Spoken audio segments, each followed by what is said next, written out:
Well, welcome back, everyone. I'm just going to share the relevant screen. If you can all just give me a big thumbs up when you can see the lesson goals.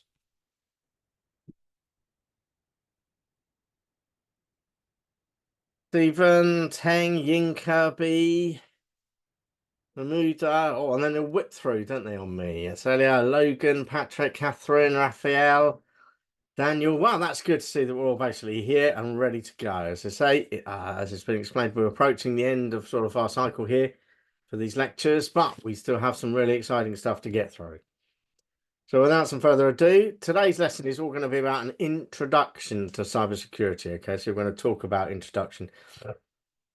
We're going to understand personal cybersecurity and what we call the CIA Triad. This isn't a bunch of people carrying badges. It is something slightly different, and we'll go into some explanations later. We're going to recognize some key measurements, platform-specific considerations, and some best practices. And we're going to develop a familiarity with the types of threats that we can have in the current environment that we're living in. And then we're going to have a quick glance at some of the tools that we can basically use to help us. There's a little disclaimer at the bottom of that says it's a introductory lesson, okay? We don't go massively deep into it. We don't hit the, all the nuances of it, but the idea is that we have a good grounding. And certainly if you move into a data center technician, yes, that firm level grounding that we basically give you for cybersecurity is going to stand you in good stead when you look at essentially what that individual company does for their own cybersecurity. So first thing, let's go. What is cybersecurity? We all know that the ever-developing world that we have, our data is king. Okay, looking after our data is king. Our client data, our own personal data, running our systems, making sure that we can service our clients is key to us basically running businesses. Now, on the flip side of that, we try to keep it safe, and other people essentially try to hack into it, try to gain that information, and essentially try to extort money from us. So that's kind of where we are balancing up. So cybersecurity is the ability to prevent third parties getting access to our data and our systems. We kind of break it roughly into two things. We kind of talk about personal cybersecurity, which is kind of our little end, us sitting at home looking after our own particular items. And then we talk about business security, which is a bigger, wider effect. Some of the attack vectors are slightly different in comparison with two between business and personal cybersecurity. And we're going to talk a little bit about that and how it differs in the big wide world out there. So personal cybersecurity. What data do you have? Type into the live chat. What data do you have that is important to you that you do not want other people to get hold of?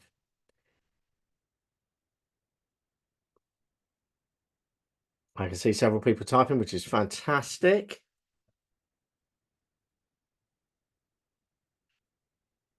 No acronyms, Yinka. SSN. Bertrand, banking information. Yes, very much so. Mahmood, social security number. Thank you very much. I don't know. We have national insurance numbers over in the UK, but certainly yes, social security details.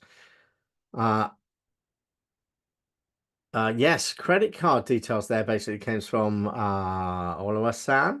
I hope I pronounced that right. Stephen, banking information. Steam accounts. Yeah, definitely you don't want anyone getting hold of your Steam account, do you? Patrick, anything financial? Yes. So looking at this, medical information comes from Patrick. Catherine, ID. So yes, we can see basically that. So thank you very much, Victor. So we can basically see, yes, we've got loads of information we don't want people to have. And we don't want them to have, for several reasons. One, yes, it's ours, it's personal, it's that sort of thing. Two, is we don't want them basically committing fraud. We don't want them stealing our money. We don't want them buying things on our behalf and sending games to their own accounts, do we? So we want it to be ours. So that's why we basically have security. So that's what we've got to protect. Our personal cybersecurity is all about protecting our devices from that sort of malicious cyber attack. So how do we think about this? I mean, this kind of falls both under personal and under the business, you will hear the CIA Triad basically mentioned both in your personal and in your business cybersecurity. CIA, confidentiality. Okay, very important. We want to keep things confidential. We want to keep it ours. Integrity. We don't want people to alter things. We don't want someone to gain access to our system and make alterations to our data. Change our date of birth, change our credit card details, change our delivery address. We want to make sure our integrity is okay. And the A is very important. It doesn't sound like a security one. Availability. And that's to make sure it is available to us when we want it. We want to make sure that no one is blocking us getting access to our relevant data. So that forms what we know as the CIA Triad. And the majority of security stuff is based around the CIA Triad. Has anyone got any questions about CIA? Has anyone, first of all, questions and thumbs up if you've heard of it before. I can see Patrick is typing. See a couple of people typing now. That's good. Yink has heard of it before. That's good. Victor's a thumbs up. I take it you've heard of it before. Catherine, yes. Stephen, Central Intelligence Agency. That doesn't count. Nice thought, though, Stephen. Stacey, Nima, yeah. So we kind of all heard of essentially the CIA, but the CIA Triad is confidentiality, integrity, and availability.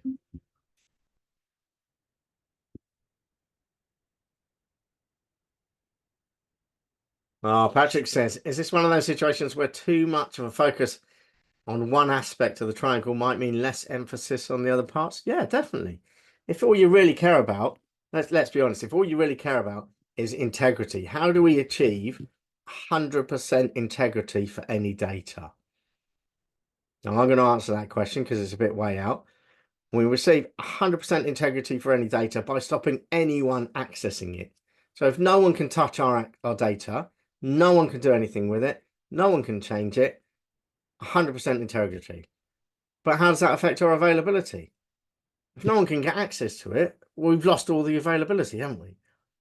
So you've got to focus on all three of these items, don't we? So we've got to focus on the confidentiality to make sure it's only the right people that are accessing it, the integrity to make sure that it isn't altered in the wrong way, and availability to make sure that all the relevant people, including us, can basically get access to it. I had a good friend whose idea of security, I think I mentioned this last week, his idea of cybersecurity was air gapping everything. He was very happy to walk around with a pair of pliers and cut network cables and go in, right, now that server is totally safe. What do you mean we can't access it? No, you asked me to make it safe, he used to say. It is safe. No one's going to put any malware on that, but no one can get to it. He's a good bloke, actually.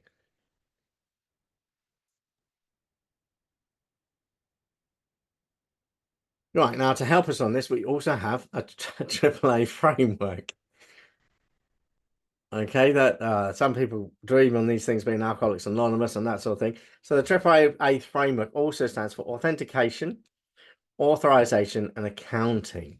So again, these components work together, where authentication is basically the process of verifying the identity of every user or device or system that attempts to access that. Okay, and that basically helps us. And we can authenticate things in multiple different ways. We know we can use things like PIN numbers, security codes, security questions, passwords, and we can use tokens, things such as a key fob, a mobile device, so something you have. And then we can have something you are, which is basically our good old-fashioned biometrics, our thumbprints, our visual features, our facial scans, or indeed retina scans, which is becoming, it's kind of drifting in. I think we'll probably see it more and more popular over the next 5 years. But these are basically allow us to have much more authentication methods. And then AAA moves on to authorization. So authorization is the process to determine what actions or resources an authenticated user or device can basically do. So what is it permitted to do? We know who you are because we've authenticated you. Now let's make sure we are stopping you from doing things you can't do and allowing you to do the things that you can do or should be doing. And then the last A in that list is accounting. So it involves basically tracking, monitoring who does what. This is why we always say never share your logon and your password, because that messes up the accounting part of it. We should always know who is accessing what data, what device, who's changing the firewall rules, who's changing some of the scripting details, who's accessing the data on particular servers at what particular time. This is all about accounting for what we are basically doing. So please never share your passwords. Any questions about AAA and how it kind of works with the CIA triangle?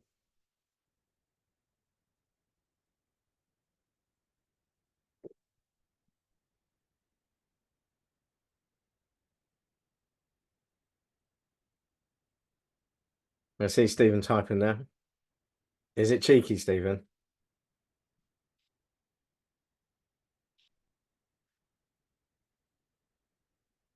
See what it comes up with, shall we?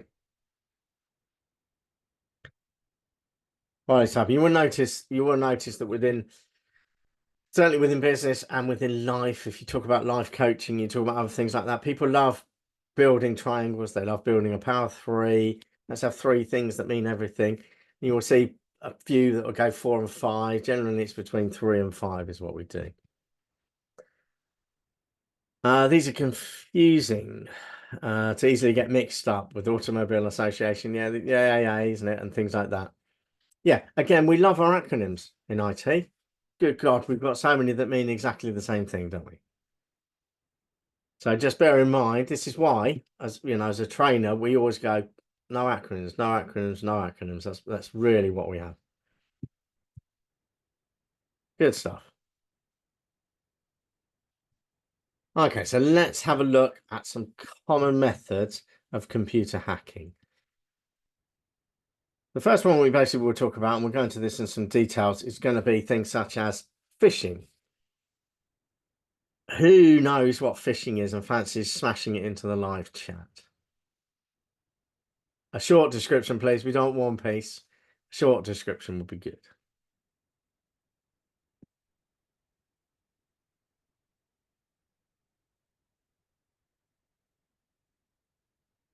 Going to the lake for fishing. Victor,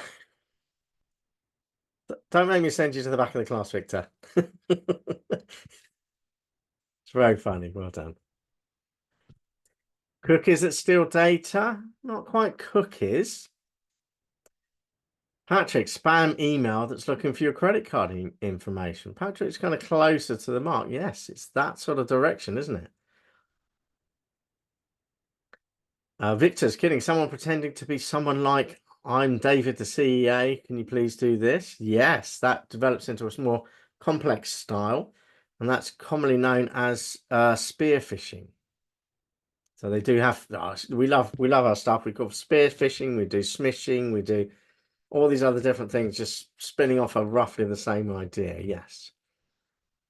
George basically says unauthorized credit card transactions. Click here to dispute. Yes. I mean, I'm going to do it the other way around here. Who has not had what they think is a phishing email? And I'm going to count to 10, and I bet no one puts their hand up saying they've not had one.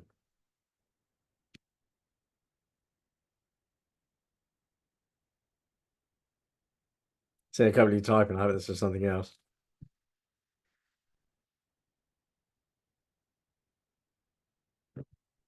See loads of you typing. Let's give you a bit of time for those to come through, shall we?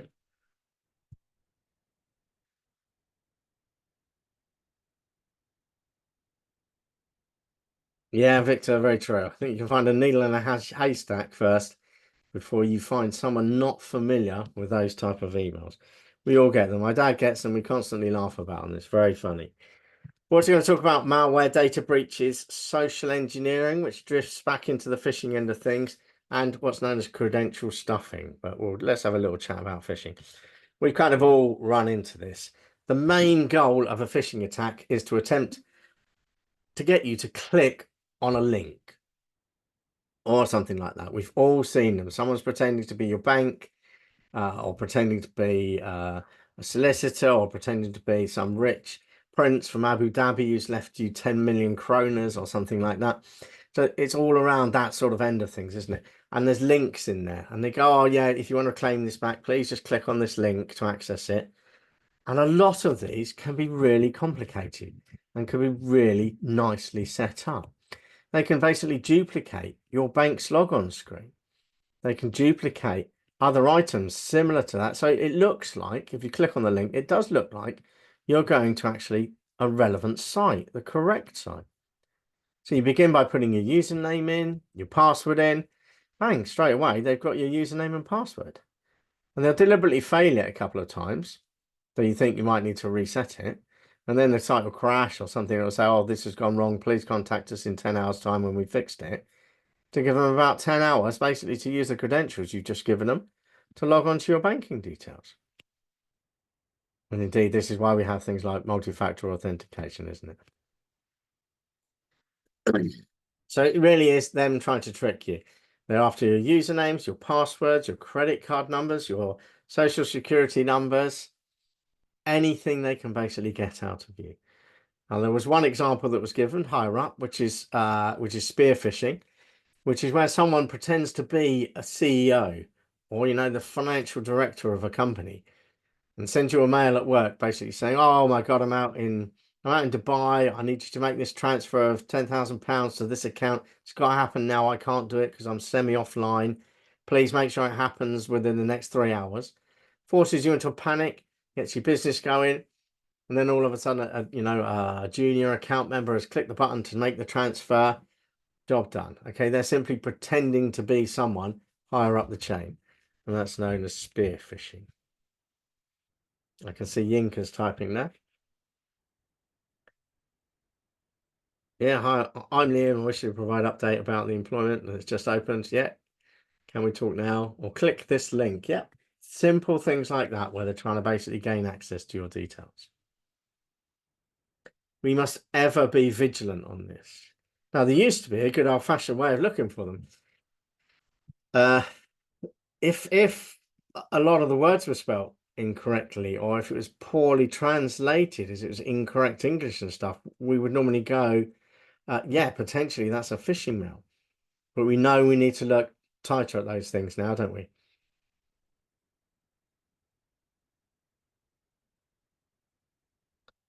Any questions around phishing? I think we'll say we've all pretty much experienced it before, haven't we? We all know what we should be looking for, but it's very important you kind of keep your eyes open.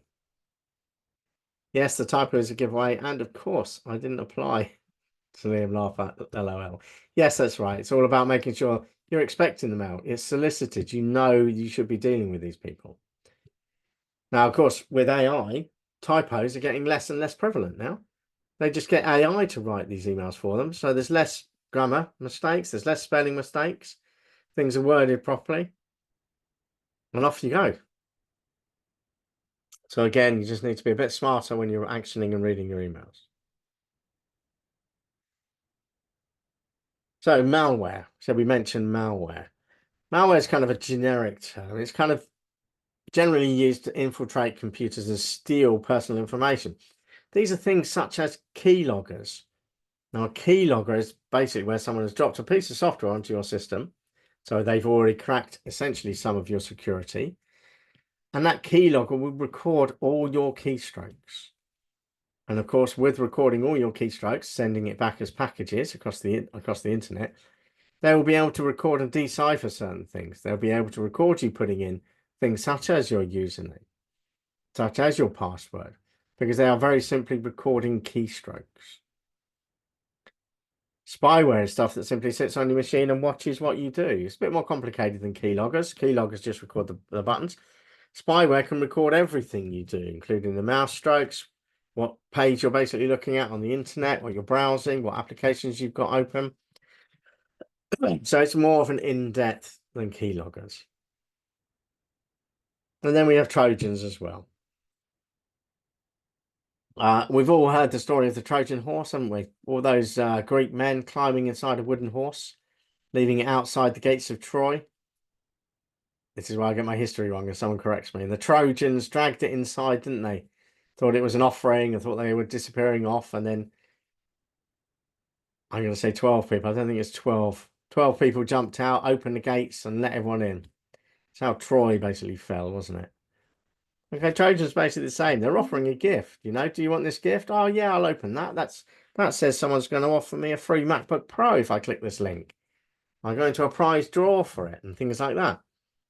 Yes, again, they're kind of offering you something to get you to click on something you probably shouldn't do.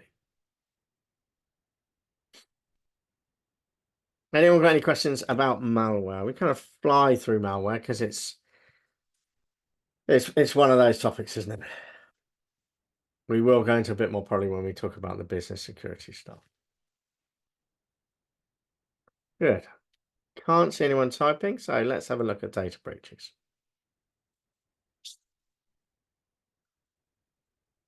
Data breaches really focuses more around unauthorized access to the databases.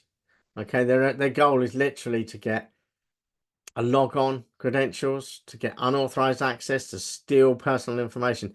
This happens all over the chip shop nowadays, isn't it? There's a lot of companies that have been affected by data breaches. I'm trying to think of a couple of famous ones. I'll come back to that. And their idea is basically to steal names, addresses, email addresses, and any financial data they can. Now, data breaches can happen in a variety of different ways. Some of these are done via physical access. So if anyone can get access to your laptop physically or your computer, yes, they can basically then start to get onto organizations and get onto the data on there. And there could be physical breaches. You know, in a data center, this is why we have such high security. We don't want anyone getting physical access. We don't want anyone walking in with a nice, attractive pen drive and anything like that. We don't want anyone carrying one of these around our data center, do we? So they can plug it in, steal a whole load of data and walk out with it. This is why we have the 4i system where someone will escort people around. There'll always be 2 people going to particular locations to make sure that someone's not doing something they probably shouldn't do. Okay, so that's an added level of security. The data breach is as simply as that, as they say, it's someone getting access to systems and then stripping data out of it.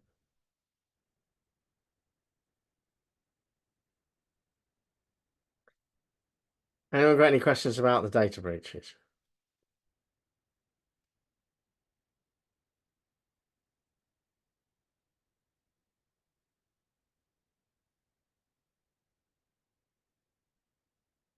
I don't know if Calvin's a bit behind. I just hit, yeah, Troy. Okay, that's good.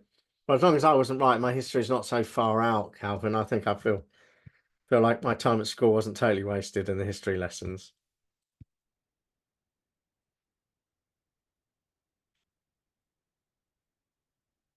Stephen, that's a very valid question. How do you guard against the keyloggers? Again, this is all about antivirus systems, isn't it? We have a local AV system. We have firewalls. We have what's known as HIDs in there as well. HIDs and HIPs, I think we'll talk about later when we come on to basically talking about the business security things. But protecting yourself against keyloggers. Remember, keylogger essentially is a virus that is dropped onto your system. It's a piece of malware that kind of gets on there. It's got to get into your system somehow. A lot of keyloggers are done through, keep waving this around. I love waving this around. Through things like drops like this. So if you find one of these lying on the street, don't think, oh, I wonder what's on it, and put it into your laptop. No, put it in the bin, leave it, because essentially what they'll do is they'll put a keylogger on it, or they'll put some other spyware on it. So as soon as you plug it in, it'll automatically jump onto your machine, because your USB port will generally skip your firewall, so it won't go through your firewall rules, because it is treated as another hard disk drive that's jumped on the side. So think about AV systems for your system. So make sure you're running an antivirus system. Any questions about data breaches then?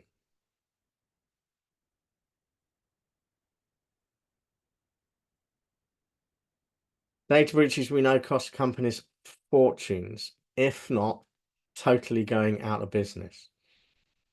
You can imagine if you're running something like a poor example, I've seen this before, a dating agency. So if you're running something like a dating agency, white label dating or something, you've got loads of people's details on there, haven't you? You've got lots of people's credit card details, personal details, some descriptions, loads of pictures on it.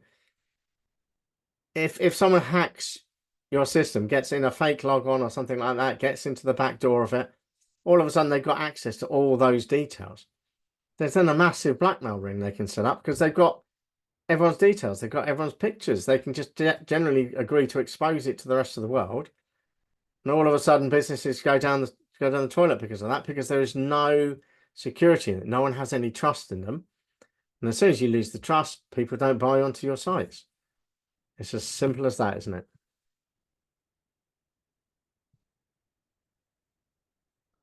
Good. Okay, so let's drop into credential stuffing. So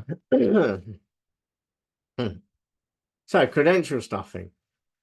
This is not exactly what it sounds like. I first read the credential stuffing years ago and kind of went, what are you talking about?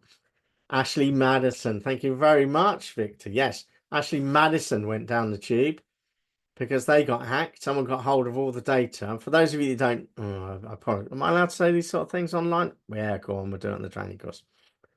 Ashley Madison was one of those dating sites that offered married people hookups with other people that potentially were or were not married. So you can imagine, as soon as you're out there married, looking for someone to have an affair with, which is what Ashley Madison basically was, if that data goes out and it potentially goes off, it's marriages down the toilet, isn't it? And things like that. Horrible. I'm not going to say anything about yin and yang and anything like that on this stage. So, credential stuffing. Thank you very much for that. Telemessage was breached as well, Yinka. Yes, good research in that. So there's a whole load of different companies that have been breached. Data's basically been stolen. This kind of leads us a little bit onto credential stuffing, because credential stuffing involves someone acquiring username and passwords or a combination from previous data breaches. So if they're up on the dark web, there's massive databases of usernames and passwords. My username's up there. Some of my really old passwords are up there. Okay, so I can check those. So my username and passwords are up there. They're in the dark web. Someone can come along and buy a data set, a big list of username and passwords, and they will simply just try and spank everything they can find on the web with that username and password so they can attempt to get access to it. Because, strangely enough, people are creatures of habits and we reuse passwords. So we reuse our old password, which would be password 1234, and we reuse that possibly for our banking. We use the same password possibly for login to Facebook, possibly for LinkedIn, possibly for booking our next flights. Okay, because we're creatures of habits, and I encourage you not to use the same password anywhere at all. Please pick really strict, really complicated, really changed up passwords if you can, rather than basically picking one and thinking, I'm going to use that for absolutely everything because I remember it. It's not good. So credential stuffing, basically, they find these details on the dark web, they'll purchase the database, and they will then go and try and use that to access multiple sites under your essential credentials. Any questions around credential stuffing then, and what that is?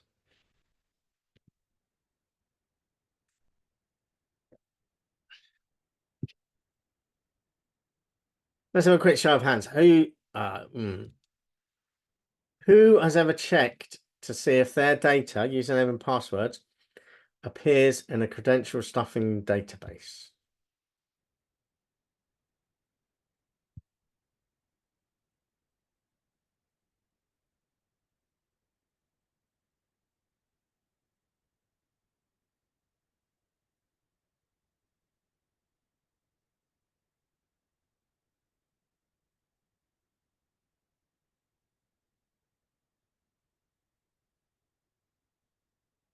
See a couple of you typing, so we'll have a little look.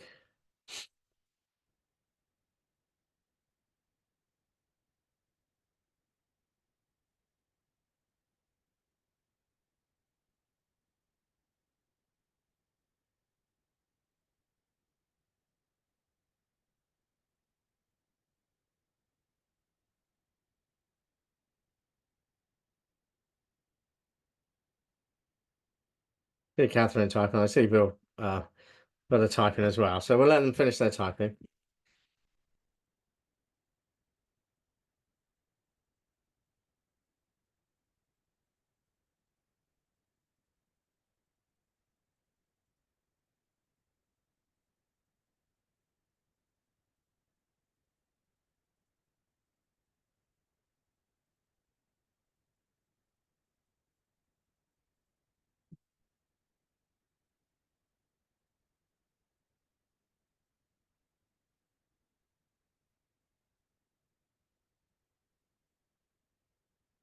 Red and blue, I love this guy. Thank you very much. I can tell you the last time I checked if my credentials were basically available on the dark web, and that was this morning. I renewed my antivirus system. Part of that offering basically said, do you want me to check your username and passwords? So you give them the username that you tend to use. Bang, it goes off. It searches all the known databases that have been used, all the ones that have been hacked, all the ones that have been checked through. It tells you where they've basically been robbed from, how long ago it was, and which username and password was basically taken. So we are getting more and more informed. It pokes me back and says, mate, you want to go and change all these? Which, of course, I did.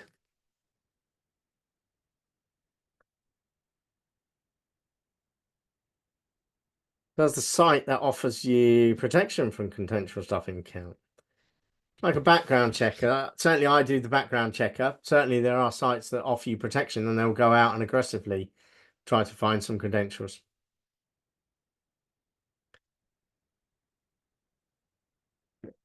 So it does sound like there's quite a few of us that are doing some pretty sensible things in there. That's good.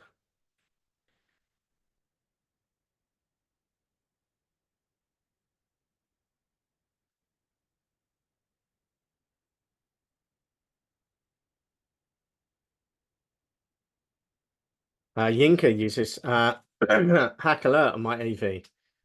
Yeah, that's really what it is. It's that sort of thing that basically tells you if any of your credentials are basically getting done. George uses good password hygiene. Well done, George. There's a big bucket of sweets coming your way, and no one's going to get their hands on those. So last but not least, or moving on, is social engineering. This is when they're impersonating people. It can be really tricky and it can be really well done. We've got a little video to watch.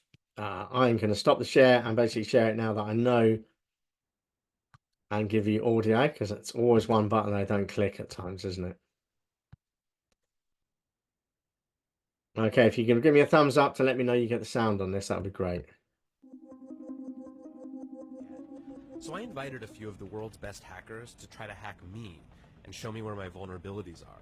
And now I'm going to meet them in Las Vegas for DEF CON, the biggest hacker convention of the year. They're going to hack me using social engineering, which is essentially hacking without any code. They just use a phone and an internet connection. Do you want to do a sample phishing call? What's phishing? Phishing is voice solicitation, and basically what you do is you use the phone to extract information or data points that can be used in a later attack. Let's do it. Okay. Who are you going to call? Maybe I'll call your cell phone provider and Okay. see if I can get them to give me your email address. I bet they're good. I bet they have my back. But yeah, go for it. I'm going to spoof from your number, so it's going to look like it's calling from you. Okay. Hi, I'm so sorry. Can you hear me okay? My baby, I'm sorry. my husband's like, we're about to apply for a loan and we just had a baby and he's like, get this done by today. So I'm so sorry. I can't call you back. I'm trying to log into our account for uses information and I can't remember what email address we used to log the account. The baby's crying and can you help me?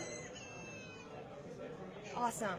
In just 30 seconds, at gmail.com. Jessica gets access to my personal email address. Now, if I needed to add our older daughter on our account so she could call in and make changes, how would I need to go about doing that? You would have to send me a secure PIN through a text message? Yeah, well, the thing is, I don't think I'll be able to receive a text message if I'm on the phone. Shh. Oh, I'm not on there either? So I thought when we got married, he added me to the account. Jess uses my girlfriend's name and a fake social security number 5127. to set up her own personal access to my account. Wait, I'm sorry, so there's no password on my account right now? Can I set that up? She even gets the support person to change my password. Thank you so much for your help today. So she just basically blocked me out of my own account. I'll get her fed after this. All right, thank you. Holy shit. So they just gave you access to my entire cell phone account. You're gonna have to go on and change your password now because it's Jess, my name. And all it took was a crying baby and a phone call. Yeah. It's a classic demonstration, really, isn't it? Of just how easy it is to convince someone to give them the details. So this is literally what they're doing with social engineering. She has a few bits of information about that person. She's obviously got their name. She's got the mobile number. She's got the girlfriend's name so that she can go, oh, you know, we just got married. So she's using the girlfriend's name, Jess, which obviously appears somewhere on their system. So they validate things slightly through that. Horrible nightmare of a company, really. A lot of companies are a lot tighter now. But this is literally how simple social engineering is. They find out a few bits about you. You know, it could be they know your mother's maiden name because it's on your Facebook page. It could be they know where you work because, again, that's on your LinkedIn page. It could be they know your boss. Again, from LinkedIn, they can hook to that company and work out who's the managing director of that company. And again, all of a sudden, they're getting bits and pieces from all over the place to build a picture of you, socially engineered you. And then they phone up, essentially, your mobile company. They phone up your bank. They phone up other companies that are dealing with you. And they go, right, okay, well, oh man, I've got, and the pressure, child in the background. Oh my God, what pressure that is for any person at the end of the telephone. Because normally people at the end of the telephone want to help you. Okay, so they want to help you. They feel the pressure you're under with a child crying in the background. They feel sympathy and empathy that's basically built up through there.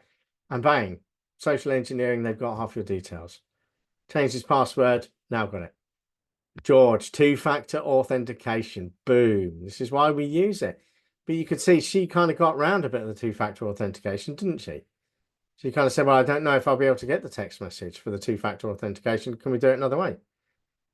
And off she goes. Okay, so we can never be too vigilant. I hope that's all a good learning experience for you all. Any questions around that social engineering then?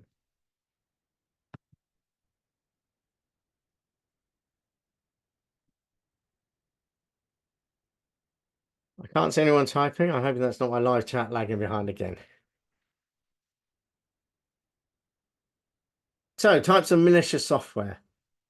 Viruses. Let's chat about viruses. We know viruses basically attach themselves to things like legitimate files.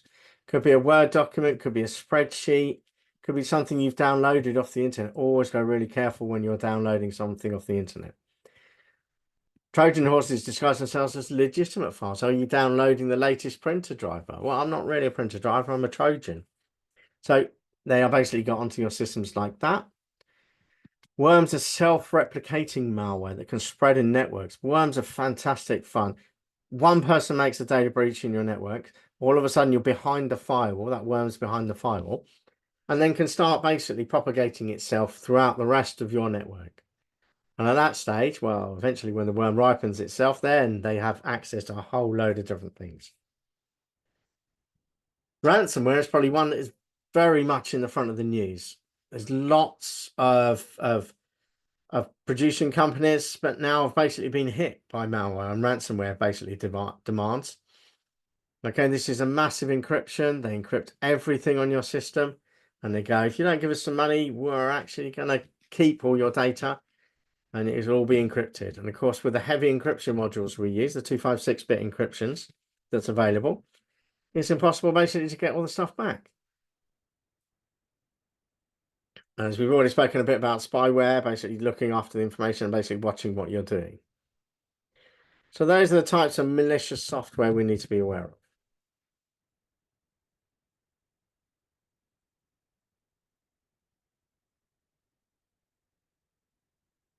Any questions around that initial topics? Talking really about the cybersecurity.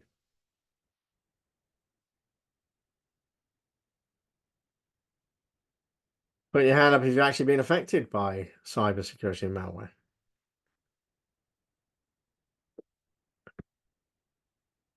I've personally dealt with 2 companies that have become essentially a victim of a malware attack. One was a recruitment agency, and someone basically opened the wrong mail they shouldn't have opened on, clicked through to it. It then infected their server because they were running an old version of the server software, very poor antivirus system, encrypted the whole of their data. By the time they phoned me and I rolled up to the office, everything was encrypted. I then looked at essentially the guy who was supposed to be running the IT. It was obviously a small recruitment agency. Looked at him and said, "Okay, we'll just restore from a backup then. When did you last take your backups?" And he just looked at me and went, "What backups? Doesn't take any backups." As a small recruitment agency, it was all right. They just rolled it up and said, "Okay, we'll just bin the lot and we'll start again. We won't worry about all that lost data. It's what we've lost." And then the other company was actually a large warehouse distribution company. I won't mention any names. And they literally got hit, and it basically wrecked all their systems. And what they did was they just bit the bullet and they took a whole load of money out of their bank and brought new stuff. They just went, "Right, that's it. We're ditching everything. We can't do everything." And they went for a clean sweep on it all. Reinstalled their programs, their applications, rebuilt their operating systems, rebuilt their network switches and network structure. Went, "Right, we'll start from scratch again, but someone better tighten the security." So it's done like that. But it basically says, "Is there any legislation against hacking activities?" Yes. To hack someone's system is actually illegal. To attempt to get a data breach. All these things tend to be illegal. But one term you will hear is ethical hacking. And who wants to give a guess as to what an ethical hacker basically will be doing?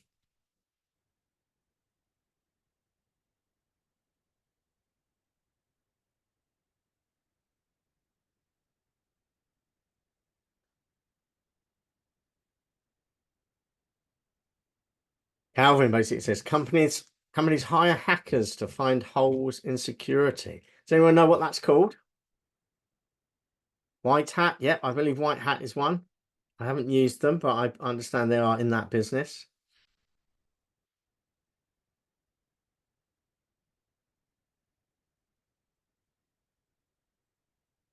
See several of you typing in there. Brother and Yinka, as well as a few others.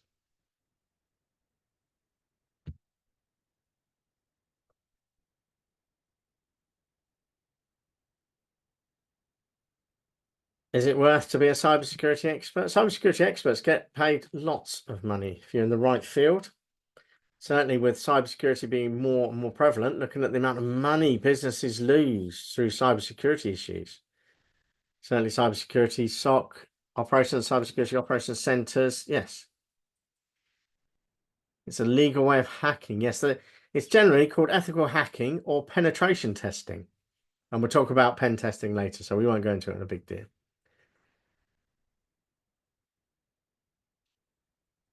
Yinka, yes, the good guys looking for vulnerabilities in systems. Companies basically offer these sort of services. We'll try and ethically hack into your system. We won't do anything with your data, but we'll let you know where we can get to. Good stuff. I can see Nelimar basically type in there.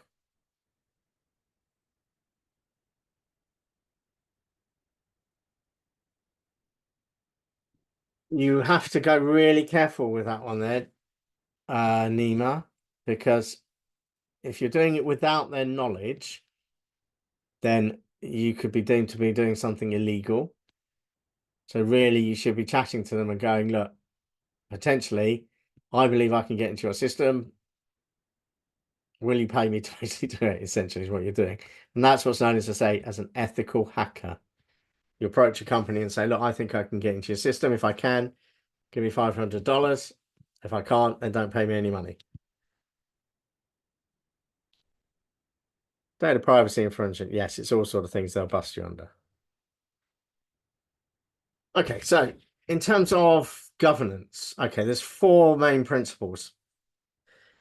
Okay, governance. Okay, the principle involved in establishing a strong government structure, governance. Sorry, I put my teeth back. Governance of structure. This is really about you designing your cybersecurity plan. Okay, it's assigning responsibilities, roles for cybersecurity management, also encompassing both the risk management, compliance, and other regulatory authorities. So this is about you basically sitting at the company's head and going, this is how tight I want my security to be. This is what I want it to look like. This is the amount of money I've got. So it's all about the governance. Who does what, where, and when. So you basically need to have that main principle.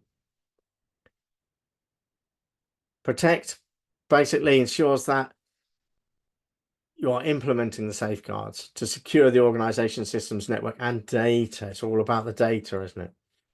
Okay, this is where we talk about the access controls, the encryptions, the firewalls, the security awareness. This is all protecting our systems. Then there's detection. Okay, detection. We know no matter how big our fence is, how great our firewall is, how great our intrusion detection is, we've got to be able to detect if something is basically going wrong.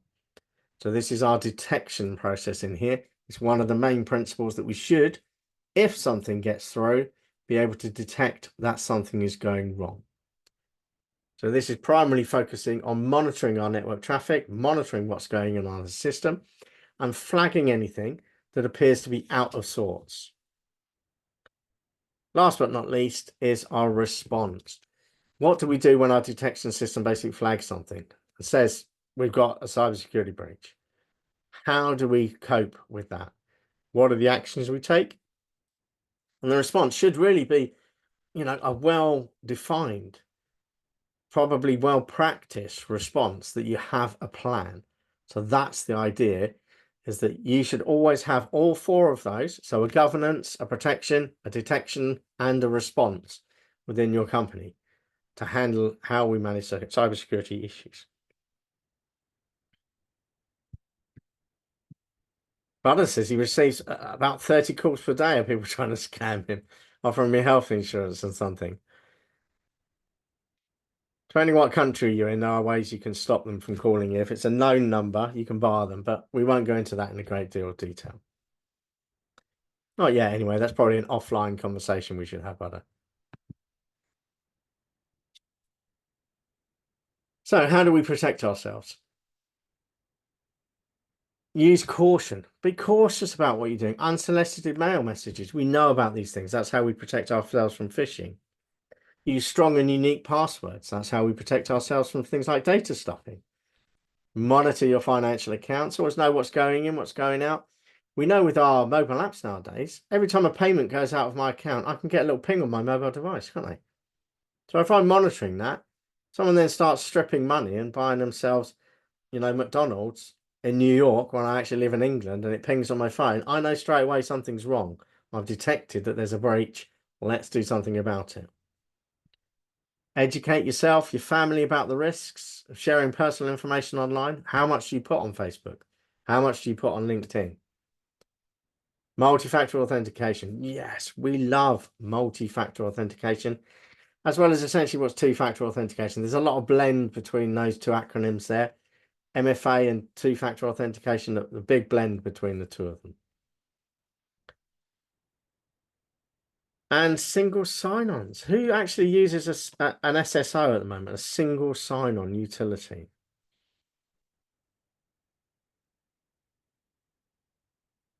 Me, Stefan, good. I've always found a lot of, when I looked, God, it must have been about 6 years ago, I was actually in charge of running someone's IT infrastructure and looked at single sign-ons. We looked at them and they were incredibly expensive. For business practices, incredibly expensive.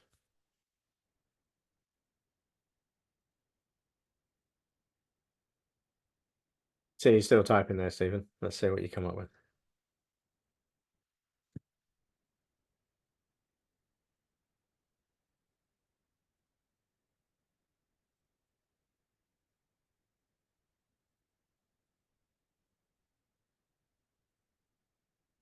I know you're typing, Stephen, because I can see you typing it as well as seeing it in the live chat. Surveillance and investments through the public things are more lax. PIN protected on your phone, yes. So it's a great way to do things, isn't it? Thank you. So we also protect ourselves with our antivirus, which covers a plethora of basically security devices. So it's malware detection, real-time scanning. We can do scheduled scans as well. Quarantine and removal. So if it does detect anything, it basically kills it, removes it, either deletes it or quarantines it. Runs our automatic updates for us.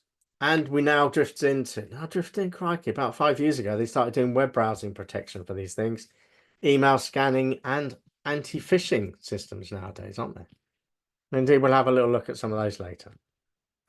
But anyone who's basically running a computer without an antivirus on the system is asking for trouble, aren't they? So you've all probably got you've all definitely got, I'm going to say definitely, you've all definitely got antivirus software on your laptop or your PC, or you're running Linux, George, yes. But Linux is still susceptible. It's just it doesn't get attacked, does it? Because it's not big business, is it? So this is where we come across it. Antivirus considerations. When you're picking your antivirus software, you've got to think about compatibility. Is it compatible with your operating system? Is it compatible with what you're doing? Resource usage. This is one of the reasons, well, in the big business, McAfee tended to get a little bit of a slating because McAfee antivirus was very resource heavy compared to some of the other Symantec and other products out there. So it got a bit of a slating. Don't get me wrong, it's a very good product, but it tended to burn up a bit more processor power and memory than some of the others. So developers used to hate it. Do you go for real-time scanning protection, which real-time scanning protection can slow up your system slightly?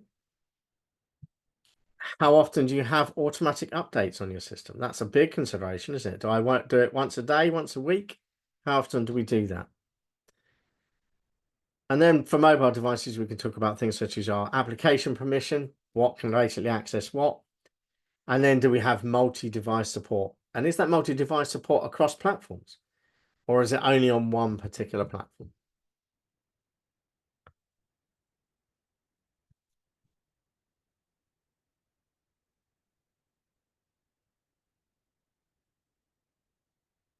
So the considerations of different operating systems.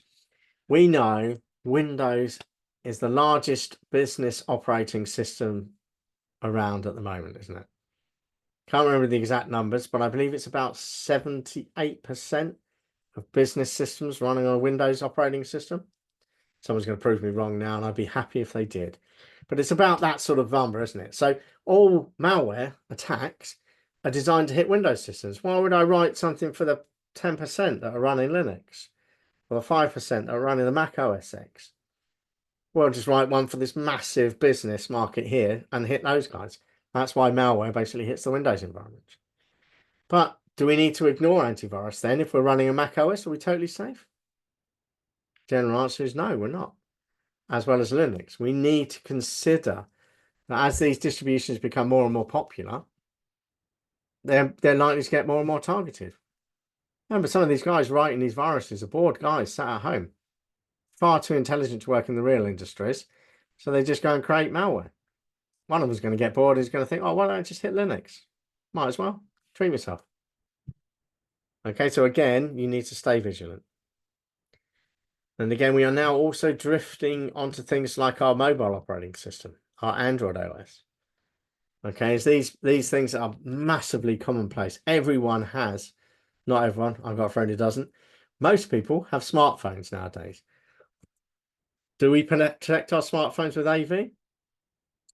No, they are generally a lot more secure, but that's generally a lot more secure. Doesn't mean they're not going to get targeted. You can get AV for the Mac iOS and for Android now. Probably not a bad thing to be considering it, for sure. If you're working in some of the security services, it's insisted on. If you have to have security clearance or above, then yes, they will insist you have an AV, company AV on your mobile phone.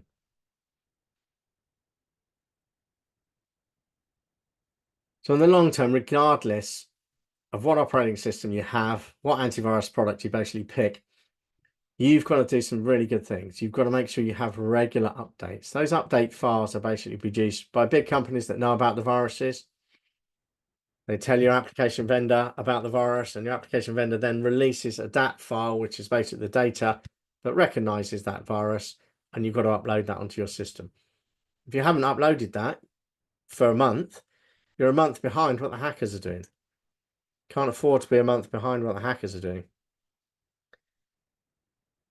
We know we can have a strong authentication practice. Yeah, multi-factor authentication, two-factor authentications, all that end of things. Different passwords. Yeah.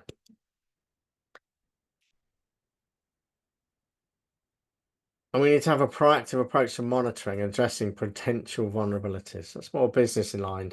But yes, we'll talk about that when we talk about vulnerability scanning at a later, during this session, but later on today, probably after we've had a bit of a break.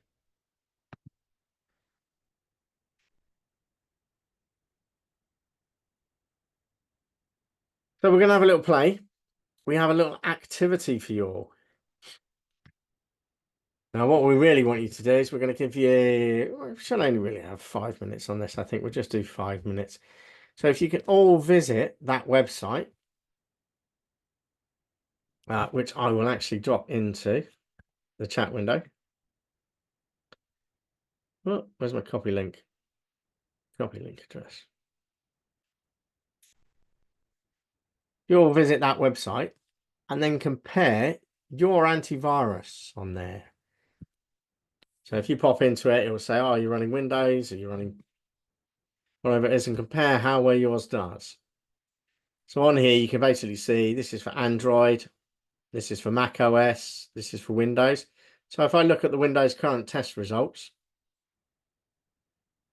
okay, we should be able to see February. This tells us whose antivirus is top of the board.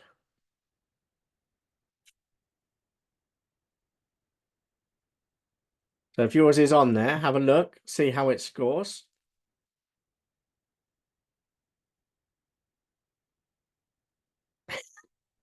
George, thank you very much. This feels like a phishing attack. Click on this link. See, George is awake. I like that. Thank you, George. So have a look at your antivirus. And basically, I want you to come back to me in 5 minutes' time. I'm going to set the timer. 5 past. We're basically going to come back. How well does your chosen antivirus rank for its protection? What's the performance ranking of your antivirus? And how user-friendly is your antivirus? So you're going to smash into live chat, the name of your virus protection, and then those 3 results for us.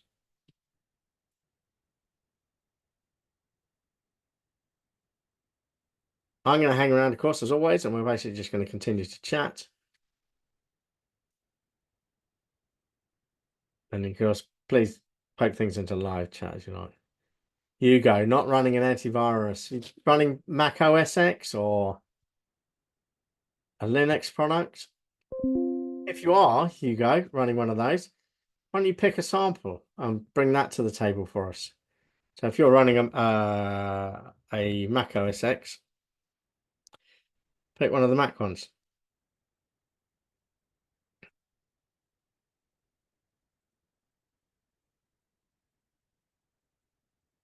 Something like December.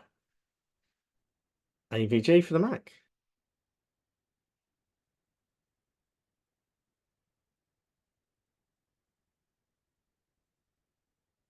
Give us your scores on those as well, Stephen and Catherine.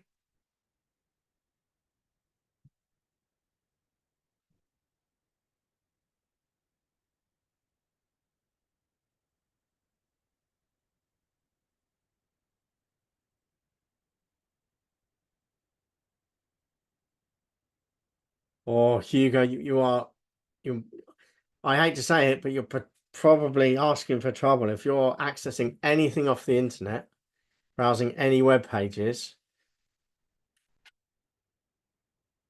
reading emails, then get an antivirus, please. Using the Windows Defender, Bertrand, is perfectly acceptable. I will not rubbish the Windows Defender. I think that's probably because I used to work for Microsoft, and probably because I did a bit of training on here with the TA who worked for Microsoft, and I wasn't allowed to say anything bad about the company. It's a free product. It's good for what it does. Here you go. You can turn that.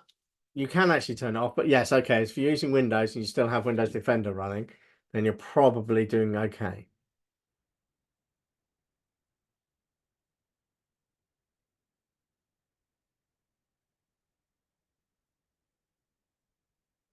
Look at that, Stephen. Good results. 99.0. Is that AVG you had? I believe you had, doesn't it? For 0-day malware and 100 for widespread detection. We've got another couple of minutes on this, people.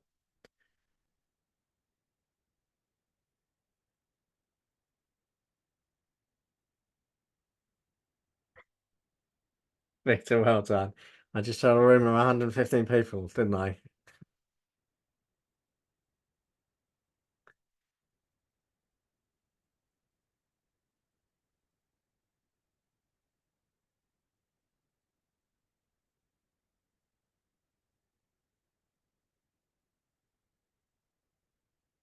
Can't believe we've only got about another 3 lectures. I'm going to miss some of these comments.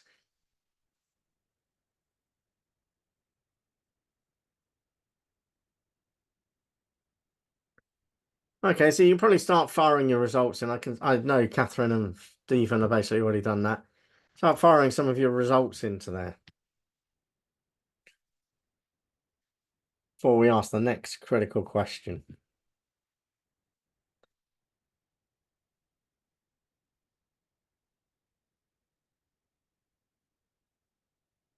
Annabelle's basically on Windows Defender. I usually run a manual search on threats. But before doing that, I update the virus threat protection. Yes, very good practice. Always make sure you're running on the latest virus protection if you are then going to run a manual scan. No point running at an old data, is it? Yinka runs Avast on there, okay? Protection 6, performance 6, usability 6, 18 points. I've been doing that since 2005. This is not an endorsement or promotion, please. The check's in the post, Yinka.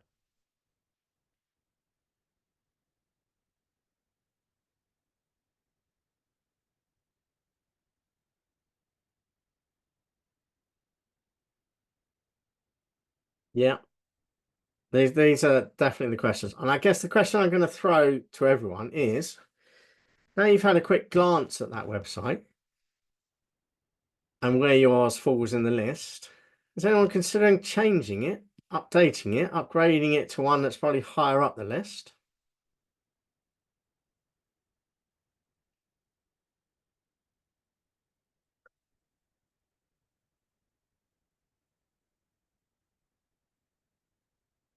And is those people on a Mac or a Linux system, are you considering now going out and getting an antivirus system based on some of these discussions? I'm not a sales guy, don't get me wrong. I'm not going to get any kickback from the antivirus community.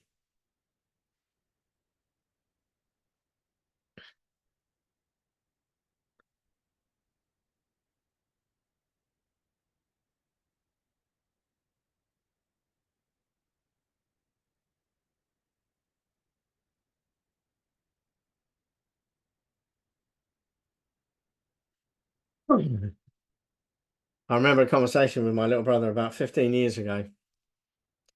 About 15 years ago, he bought himself a laptop. He would sit there playing with it.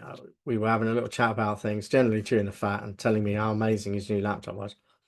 I said, "Oh, what antivirus software have you got?" He went, "I haven't got one. Don't need one." And I kind of like, "You totally sure? I recommend you get one straight away. Don't ever touch anything without an antivirus software." He said, "No, it'll be fine. It'll be great. It won't be a problem." Phoned me up about a month later, said, "Dave, can you rebuild my system? I've got a virus on it."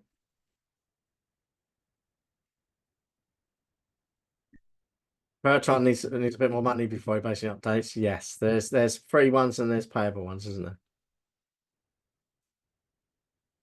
Arn Lab looks like the highest ranking for Windows right now, Stephen. Yep. Not had a look recently, but wouldn't surprise me. Some of these are very good. Any questions about antiviruses? We're going to drop into web protection and VPN, and then we're probably going to have a little break.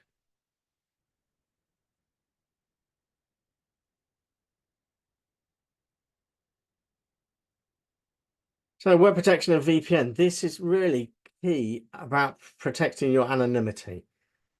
Okay, we know when we go onto websites, there's web tracking software, we go through an ISP, an internet service provider. The websites we go to potentially get tracked, and that ISP has details about what we're searching for, what we're not searching for, our regular lookups. It's all about protecting your privacy. Okay, by basically faking who you are and pretending you're not someone else. It also protects you against cybersecurity acts and protects you general freedom of speech. And VPNs will help you avoid geographical restriction. Oh, thumbs up then. Let's see how big this is. Who uses a VPN for their home browsing?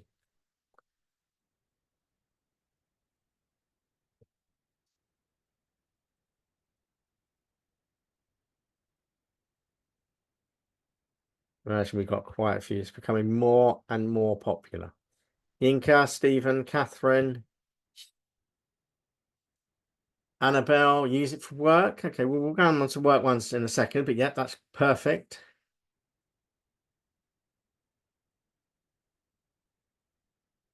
It's not as many as I thought would basically come up. Bertrand, I can see, is still typing. So VPNs really have, for me, VPNs have one great use, which is probably I shouldn't be telling, shouldn't be mentioning it. But yes, okay, VPNs are fantastic. They have great ideas. The personal VPN that you get, that you install on your system, allows you essentially, rather than sending your traffic to and from your ISP, your internet service provider, and then basically then distributing it out, you go through a VPN, and the VPN is a virtual private network, which is another company, which means you form a secure encrypted tunnel directly to them, and then they make it all anonymous and then send it all out. So no one ever knows what you've been looking for on websites. Okay, they don't know you've been looking for a new house in Miami, or that you've been researching anything about particular Beatles or any other band that happens to be out there. So they don't know what you're basically looking for. And that's the idea, is to keep it totally anonymous. But please go slightly careful, because some of them do have some little things in their data thing that says, oh, we won't share it with other people, but we'll share it within our business. Okay, so they might still be tracking what you're doing, and they're essentially building up a database, and then in a while they may well sell that on. So just go careful, okay? So now basically says, yes, having a VPN allows us to watch more movies from other regions. Yes, that is one of the other benefits. If you're traveling abroad and you wanted to watch, say, for example, the World Cup that was only being broadcast on a particular channel back in your local country, because the country you went to refused to actually show any of the World Cup, yes, you could use a VPN to pretend you were in England or whatever country you come from to watch that particular movie or that particular game on your laptop.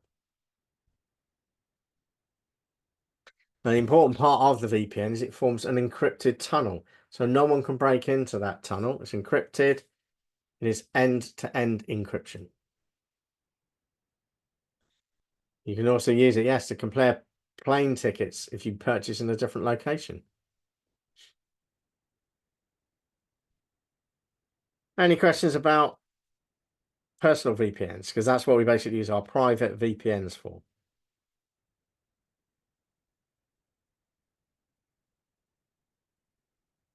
Okay, so other VPNs.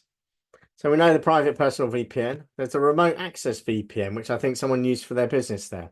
So it allows individuals to connect to a secure private network. So if I was working for a company that wanted me to connect in remotely, I could use a private VPN, and then that traffic would hit their business, hit their server room, hit their firewall, and would not be able to be intercepted in any form.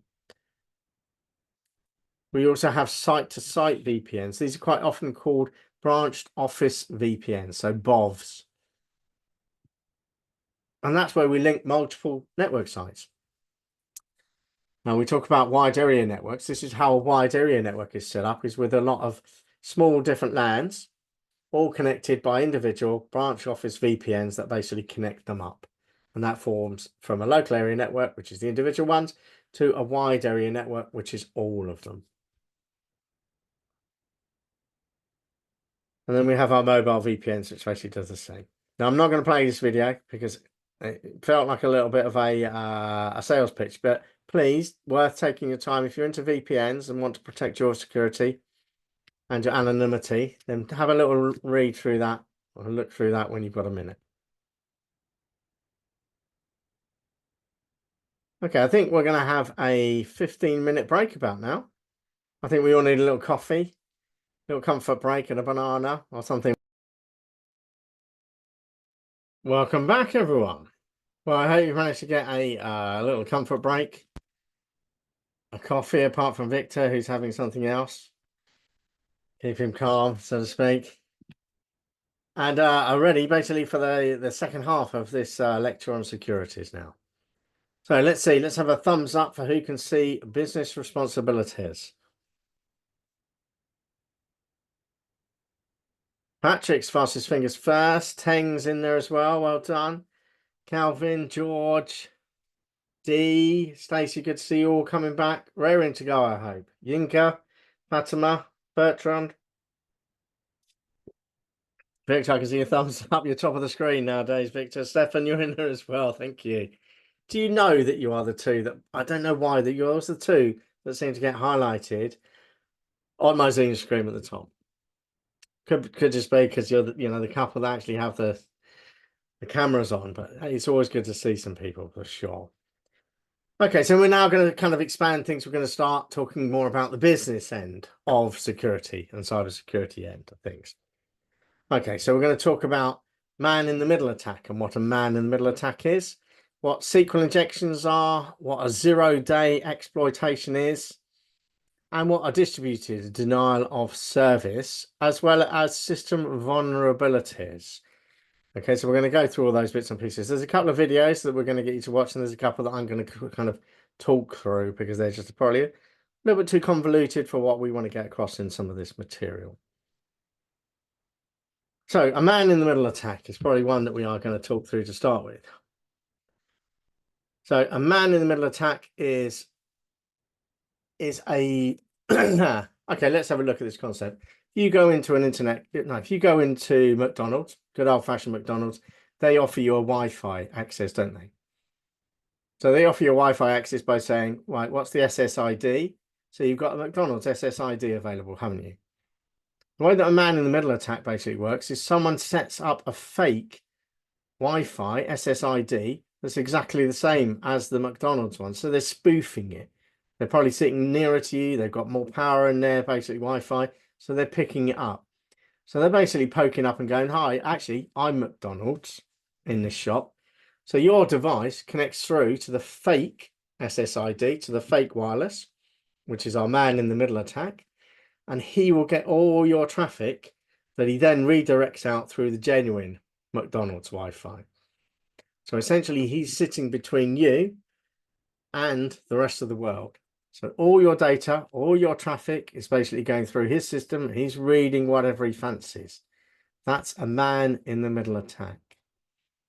Obviously, a good way to protect yourself from man-in-the-middle attack is to use a VPN system, because then your data is then encrypted within the private tunnel, and he's unable to access any of that direct data. So obviously, always bear in mind that if you sit in an open internet cafe location where you are streaming stuff off of someone else's Wi-Fi, that potentially there is a man in the middle sat there basically stealing all your data. So do not put anything secret, secure, or don't do any of your banking from McDonald's. or other burger joints are available. Okay, so do not do anything like that from those locations. So that's a man in the middle attack. There's a SQL injection threats. So we won't play these two videos. You can watch these at your leisure. Some of them are pretty good. Some of them, yeah, no, they are okay. So they're definitely worth looking through, but probably not with the time that we kind of have at the moment. So SQL injection. If you go to a web page, say for example, you're buying some timber because you're doing some fencing. When you hit that web page will ask you questions like, what's your name? So it gives you a little form to fill in. Behind that form, at the back end of things, is potentially a SQL database. Okay, so what that form basically does is it takes the pieces that you type in. My name's David, second name Tonkinson. What you're looking for, I'm looking for particular pieces of wood between 6 to 10 feet, etc., etc. So you're basically putting details into a form. What normally happens then is that details from the form gets converted into a query, which is known as a SQL query, which then pulls out the relevant data for it. What SQL injection basically does is, rather than writing my name Tonkinson, what I'll write is I'll write a SQL statement in there, which is a programming language. So I may type in there something like select star space select star space from table 1, and that will return everything from table 1 for me. So that essentially is a SQL query. Yeah, select from users where user ID equals plus user ID. Okay, so you can basically put a SQL statement into there, and that will simply attempt to strip the data from that back-end SQL database and return it in the form that you get returned by that web page. So that is what SQL injections. They're very easy to try and get rid of, or very easy to try and stop, because all you do is you basically check the entries that have been made into that form before you basically run that SQL. Any questions about SQL?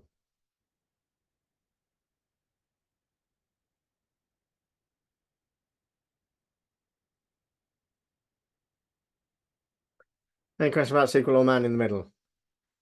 George has basically stuck some nice attractive SQL up there for the select statements. Yeah, definitely a select star from where user ID equals. Basically allows you to strip lots of SQL. So essentially that SQL might return all the users from that particular database. Can Stephen type in there?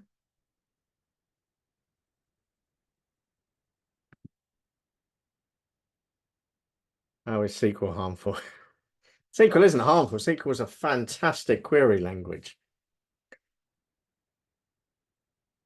And it's used in the majority of what's termed as relational databases, where you have things such as big lists of users' names, things like that, are normally a SQL database, a relational database, essentially. And SQL is the language you use to query it. See Stephen type in there.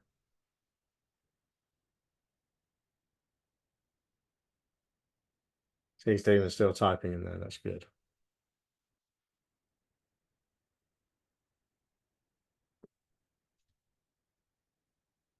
But it's quite simple to defend against if you write the web.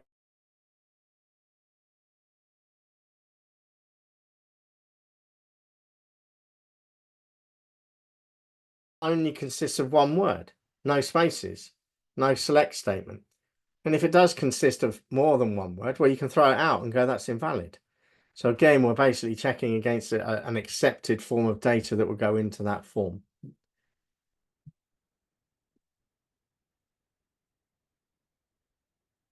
Patrick is dead right. Yes, SQL is a query language that doesn't just read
God, that was a bit.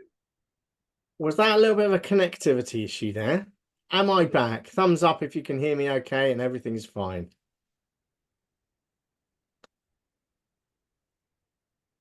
Good, that's great. I'm glad I can. Yeah, I'm glad we're back then. Oh, back in the game. First time I've had a glitch out of here. Well, glitches. I'm glad to be back. Okay, so how far did we get then? We all understood. Did we all go through the sequel and the man in the middle?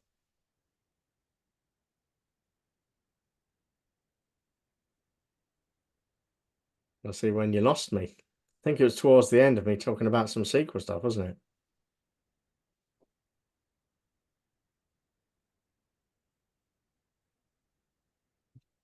I can see Victor typing there.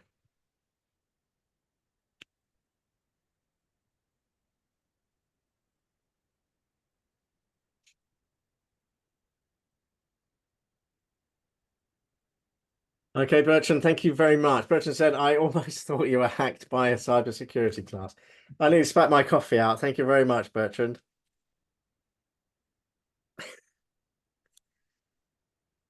Well, blame Zoom for it. It's nothing to do with my system. It's all Zoom.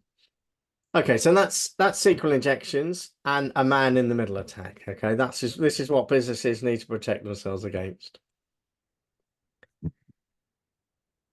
Now, there's DDoS attacks and zero-day exploits. Now, there's a couple of really good videos here, so I want you to listen to these couple of good videos. Now, first of all, can I see a thumbs up when you hear the audio? Hello, everyone. In this video, we're going to talk about DDoS and what it is. DDoS stands for Distributed Denial of Service. And what this is, it's basically a cyber attack on a specific server or network with the intended purpose of disrupting that network or server's normal operation. And a DDoS attack does this by flooding the targeted network or server with a constant flood of traffic, such as fraudulent requests, which overwhelms the system, causing a disruption or denial of service to legitimate traffic. So for example, here we have a web server. And let's just say that this web server could belong to a company that sells their products over the internet. And over here, we have a couple of customers with their computers that are browsing the company's website, looking at the company's products or services. Now, let's just say that someone just wanted to do an attack on this company's web server. And let's just say that they're going to attack the server for whatever reason. For example, maybe they don't like the company, or they don't like the owners of the company, or whatever. So what happens is the attacker is going to use their computer and their program to attack this server and flood it with fraudulent data traffic to try and disrupt its service. Now, this is not a DDoS attack. This is just called a DOS attack, which stands for denial of service, because a DOS attack is an attack that's just coming from one source. Now, normally, a network or server is able to handle an attack from a single source because it's easier to pinpoint. The server can just simply close the connection where the attack is coming from. So that's not really a problem. However, the problem is that what if an attack comes from multiple sources simultaneously? And that is what a DDoS is. A DDoS is an attack from multiple sources all at once. So this computer here, who is the ringleader, can communicate with other computers around the world and coordinate an attack on this server. So now, instead of an attack coming from a single source, the server now has to deal with an attack from multiple sources. And when this happens, it will overwhelm the server. It will eat up the server's system resources, such as the CPU and memory, and it will also eat up network bandwidth. So as a result, these legitimate computers over here are going to be denied service because the server is too preoccupied in dealing with a DDoS attack. So the web pages that these computers want to access are either not going to load, or they're going to be very slow in loading, and they'll get that familiar spinning wheel of lag on their screens. So the question is, how does the attacker get other computers to get involved in a DDoS attack? And the simple answer is by using malicious software. The attacker will develop a malware program and distribute it over the internet and put it on things like websites and email attachments. So if a vulnerable computer goes to these infected websites or opens these infected email attachments, the malware will be installed on their computer without the owner even knowing that their computer has been infected. So now their computer has been recruited in an army of other infected computers to perform a DDoS attack. And this army of infected computers is what's called a botnet. Now, this botnet is not just limited to a few computers. This botnet could be hundreds or even thousands of computers that are scattered all over the world. So now this botnet can be controlled like an army, waiting to receive instructions from the attacker, who is now like a centralized command and control center for the botnet. And then the attacker can send out commands to all these computers and to tell them to attack at a certain date and time. And then once that set time is reached, the attack begins.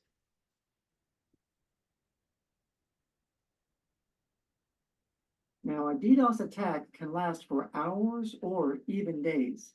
It just depends on the attacker's intent. So another question is, why do people do DDoS attacks?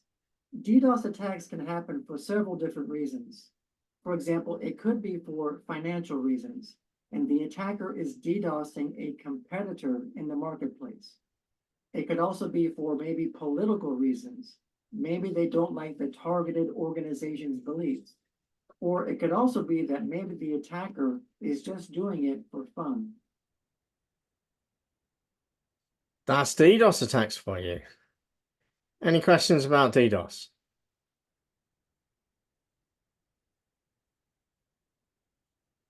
Yes, Patrick, we did. Patrick basically asked is David, did you get a lot of DDoS attacks while working at data centers?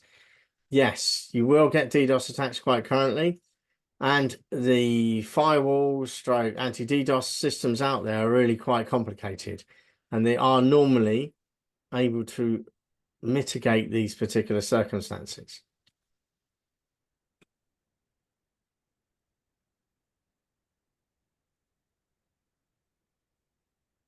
Does that answer that one for you, Patrick? Company I worked for, bear in mind it was UK wide, we probably had about one DDoS attack every 2 weeks.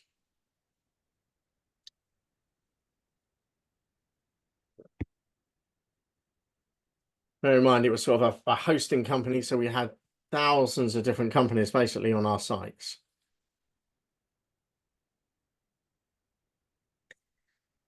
It does feel a lot. 99% of the time, your systems will cope with it.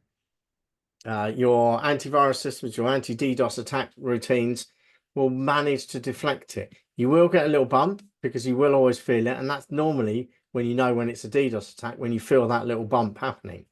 So if you get a sudden spike in the traffic, you can kind of go, oh, that's a DDoS attack. And the idea is that your systems will automatically kick things into gear where they will then prevent that DDoS attack.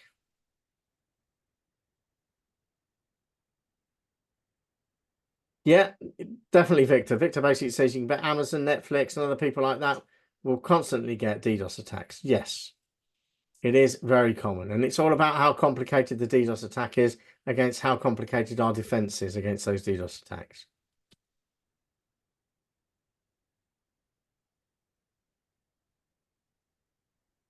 B, you're right. The P basically says the computers in that army, essentially in that bot army, they're just like normal computers and they would barely notice it.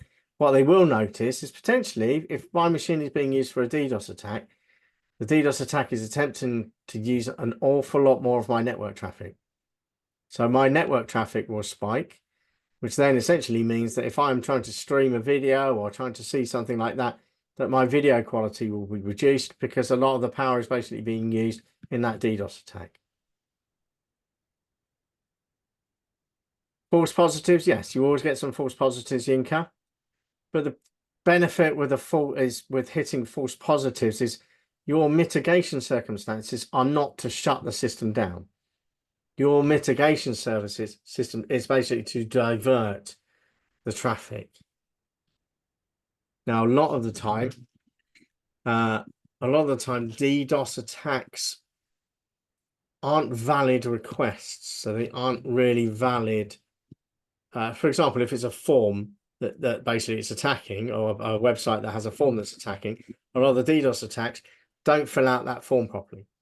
So they are simply denial of services, at which point your intelligence software in the background can go, that one's not filling out the form properly, I'm going to cut that connection. And therefore it drops one. And of course it can apply that very rapidly across 2,000 to 3,000 items that are basically attacking it. So 2 to 3 items can get cut off really quickly.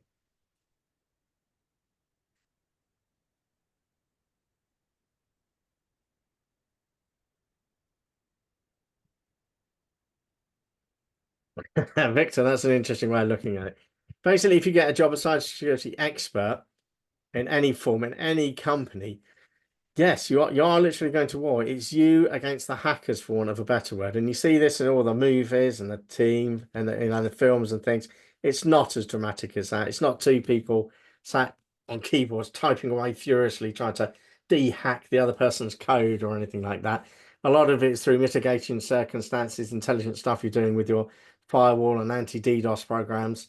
So a lot of it is all kind of all programmed in and thought about before things kind of happen. But yes, it is very much all antivirus and cybersecurity is essentially two people trying to run the fastest race. Is it going to be the hackers that run the fastest race this week, or is it going to be the people trying to defend things?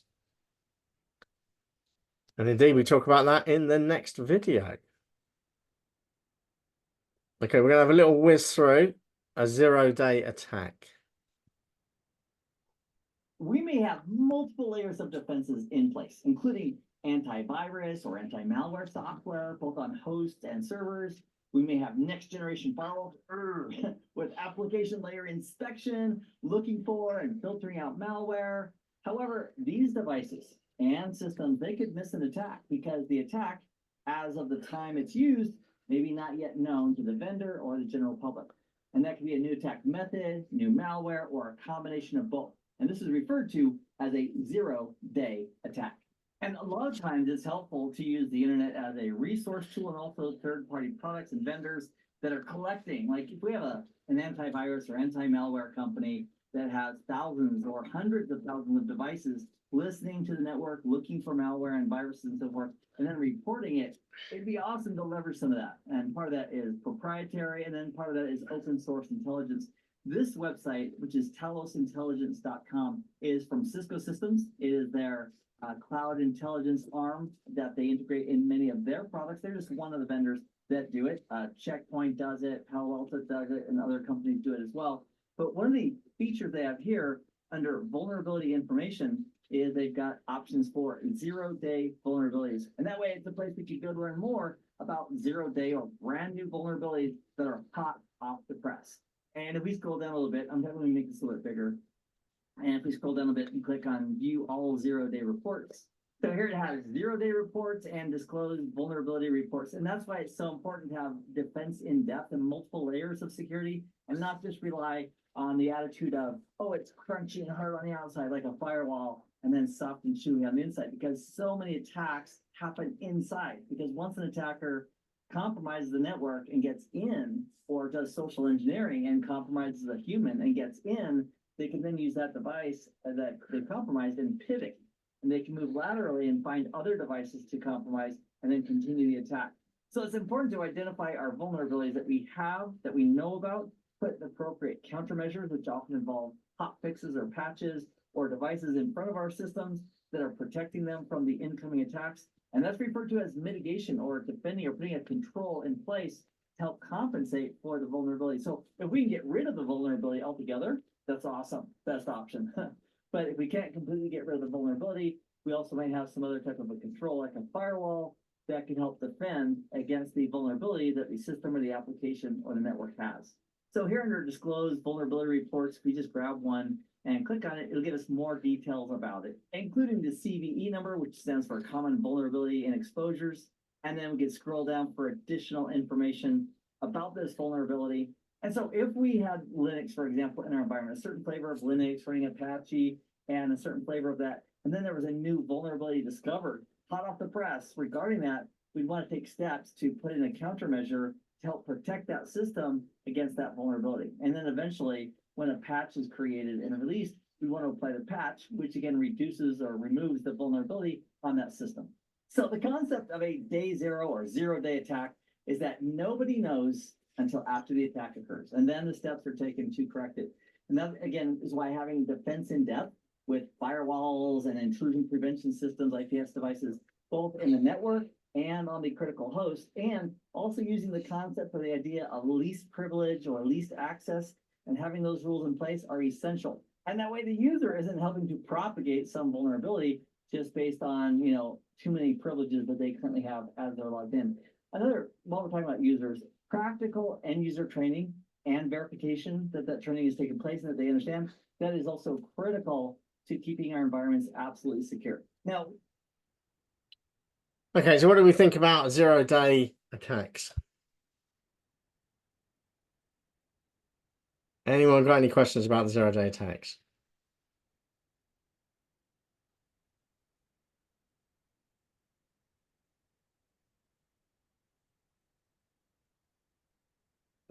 I see several of you typing, so I'm going to let you finish typing before.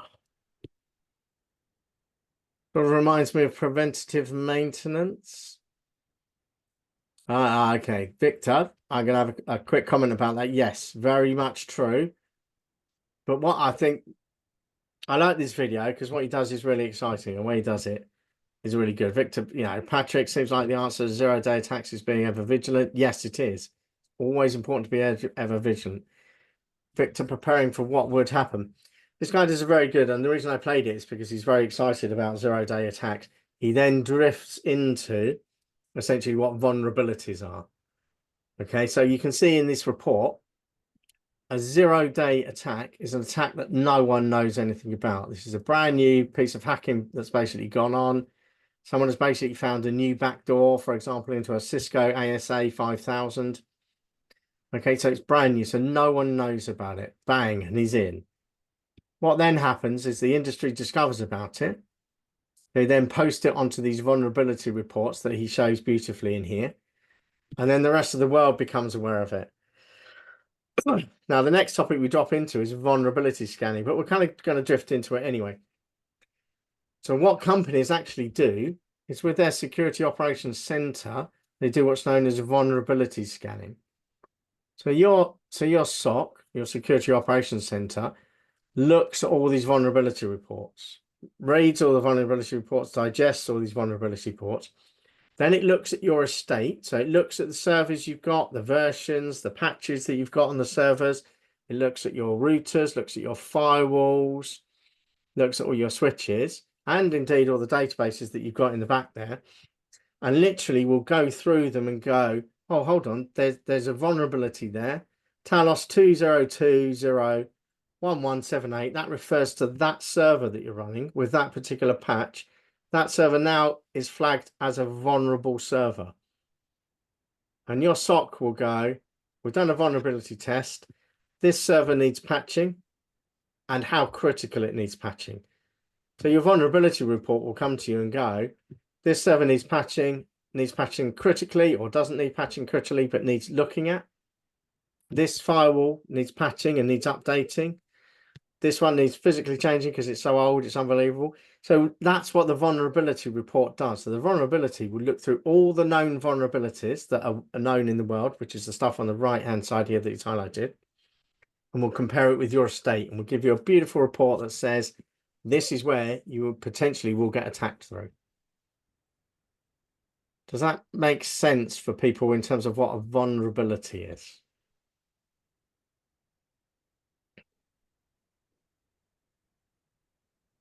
Logan, I like it. No attacks if your network is isolated or air-gapped. Yeah, very much. If you're air-gapped, no one can see you. So that's the idea. of essentially a security operations center and vulnerability testing. Now, I'll stress again, 0-day is stuff we simply do not know about. This is attacks that are just happening here and now. No one's recognized it in the center. In fact, the people that are being attacked potentially don't know about it. And when it becomes a proper attack and it gets recognized, it moves then from the 0-day report to, my God, what has happened, to, oh, this is what has actually happened. This is where the vulnerability is. And then your vulnerability scans can pick that up. If a software or system is new, how do hackers know it even exists? The vulnerabilities are not always about new software and new systems. Cisco, I love Cisco, and they're a fantastic product. Cisco ASAs had a vulnerability in their system for about 8 years. And it was a major vulnerability. No one knew about it. No hacker discovered about it. For about 8 years, there was a vulnerability in some of the Cisco ASA systems where the administrative password on those systems was not reset. And you couldn't reset the administrative password. So any hacker could have popped onto any of those Cisco ASA systems, used that username, the administrator username and password, and got access to the whole of that firewall. And that was on Cisco systems, sat there for 8 years before someone noticed it. Okay, so you don't always know. When you write these products, you think they are squeaky tight, but the vulnerabilities will get found by the hackers and then they basically get patched. And this is why we have so many security patches on our operating systems and things, because this is where we're finding things. It's not always an inside job, Bertrand. And it's not always the butler that did it. Yinka, let's see what Yinka's got to say. I would like to share an experience in the class. In 2013, Adobe data, customer credit cards, numbers, including mine, was breached. Adobe never explicitly linked it to 0-day exploit, but they acknowledged the breach. Yeah. It's really sad when something like that does happen. And companies are always quite shy about explaining what the breach was and what basically went on. Potentially, it could well have been a 0-day exploit. Okay, all companies are legally bound to do. I say all. If a company gets data breached and customer data is lost, they must disclose it. There's a proper formal disclosure regime that goes on there, and it's illegal for them not to disclose any data loss. There's always, Patrick says there's always another bug to find. Yeah, definitely. There's always another bug to find. Logan says many 0-day exploits are known to the US government. Oh, here we go for this, a bit of the conspiracy theory. And the government will disclose those exploits when their adversaries learn. I'm not so sure that's true, but yet to be proved wrong.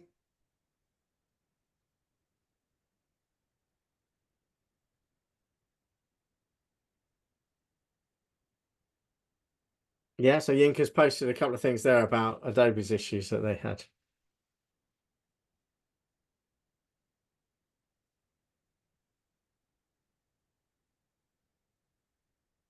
Okay, so that's cool then. So we've spoken about 0-day exploits. And as I say, 0-day exploits and things can happen with software, misconfigured or incorrectly built, hardware, outdated software is where the vulnerabilities basically come in. Weak passwords are all vulnerabilities in there, aren't they? 0-day vulnerabilities are things that we do not know about. None of the industry knows about.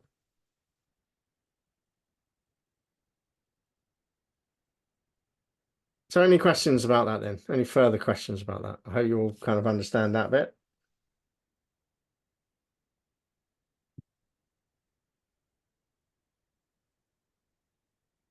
Great stuff. So we'll move on to essentially business security tools. How do we protect ourselves? Okay, well, we do this. We do the same sort of things that you do on your desktop machine. Endpoint protection. We've all spoken about our antivirus. In a business, we call this endpoint protection because each one of our devices is an endpoint.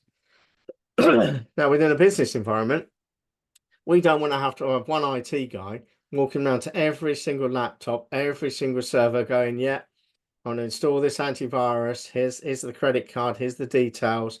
So we don't do it individually. We do it by mass. And it's normally known as an endpoint orchestrator. EPO is what McAfee basically used, but they changed their name to something else. So they're normally done through an orchestrator. And that orchestrator will detect systems coming onto the network, and it will check that system, and it will ask, do you have the relevant antivirus on your system? And if the answer is no, McAfee has the ability simply to cut that system off until it gets installed. Or it flags it up to the SOC center, and the SOC center basically picks it up and does something with it. So it's globally. It's like someone reaching out and checking everything, going, have you got the antivirus? You've got the latest updates? Yeah, you can carry on, etc., etc. So it manages the endpoint protection for your systems. Then we also have what's known as threat detection and prevention. So the benefit with threat detection and prevention, this is us being active. Okay, threat detection is very much a case of we are looking at all the network. We can have devices that either sit on our endpoint that look for changes or monitor our network traffic. And when they're monitoring our network traffic, they're looking for changes. They're looking for things that shouldn't happen. Is our server basically having a lot more data traffic to a particular node? Okay, are there particular fluctuations in our network traffic that we're not expecting? And then it basically detects that and basically will wave a flag to your SOC center and go, hey guys, I think there's something going on here. So that's detection. Prevention is a bit more active. That's when it kind of goes, my God, something's happening here. I've already got a routine to stop that, and I'll shut things down. And that's protection or prevention. Real-time scanning. Well, we all do real-time scanning at home, don't we, with our antivirus systems? And we all have a firewall. I bet you've all basically got 2 firewalls on your systems at the moment, haven't you? You should all have a firewall that's basically comes from your your router, that comes from your internet service provider. So that itself has a firewall on it. And then if you're running Windows, you have a Windows firewall. Both those devices are protecting you. One's a network firewall, which is your hardware device, and one's an endpoint firewall.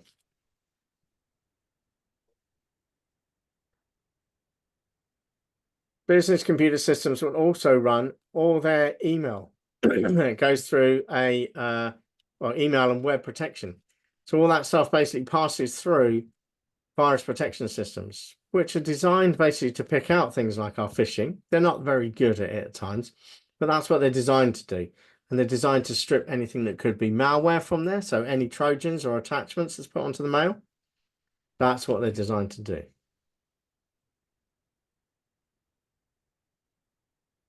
We have systems that deal with data loss prevention. Now, sometimes data loss is really dealt with by preventing people from emailing out. If you have a member of staff who's leaving the company, he might well chuck half the database onto an email and try to send it out. Data loss prevention systems will monitor the outgoing traffic. Is he dropping something onto Dropbox or another, tool like that?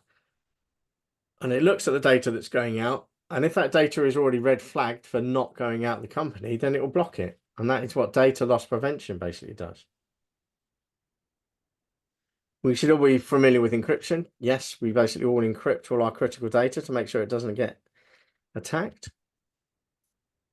MDM. Have we covered anything about MDM during this course? Is the mobile device management systems.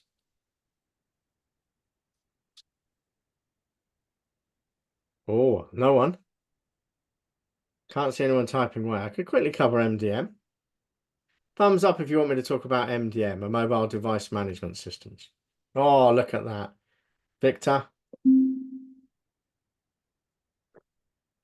Stefan B. I don't know how to judge fastest fingers first now. I have to blank Victor out with my thumb, so I can't see him put his thumb up. So he has to do it in live chat. That's good. Okay, B, son. Yeah, okay, let's talk about MDM. Mobile devices. These beautiful toys that we bring in, as well as laptops, as well as tablets, all these basically are considered mobile devices. Now, what a mobile device management system does is it registers all these devices in a central location. I use a product called Jamf for a company. And literally all the laptops are registered under that. And what that allows me to do as a manager through Jamf is I can control what goes onto those systems. So I can monitor the location of those systems, a bit like Find Your Phone in the iPhone stuff. I know where those devices are physically located in the country. I can also remotely wipe those systems. So when my sales director, like he did about 8 months ago, left his laptop on the back seat of his car and someone smashed his window and stole it, he phoned me up and I went, okay, I'll kill it. I went to the mobile device management system and went, right, automatic erase. So the next time that system came onto the network, it basically got the entire system wiped. Okay, so you can see there's a certain amount of protection, and that's really what mobile device management systems are designed to do. Does everyone understand that?